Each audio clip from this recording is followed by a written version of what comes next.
ಗಂಡಗವಾದ ಹಾಕೀರ ಅನ್ನೋದುಲ್ಲ ಗರತಿ ಸುಮ್ಮ ಇದ್ದರು ಕೈಯಳಿ ಹಂಗ ತಿಂಡಿ ಬೆಳಸಾಕ ಬರತಿ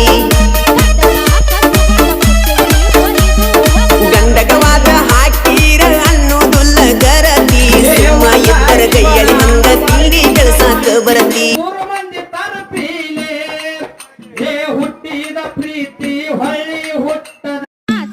ಬೆನ್ನ ಹತ್ತಿ ಮತ್ತ ಮೋಸ ಮಾಡ್ಯಾರು ರಾಯನಗ ಕಡ್ಡಗ ಕಸುಗೊಂಡ ಕುತ್ತಿಗೆ ಕೊಯ್ದು ಒಗದಾರು ಬಲಿಯ ಮದರಂಗಿಯಲ್ಲಿ ಮನಸ್ಸಿನ ರಂಗು ಮೂಡಿ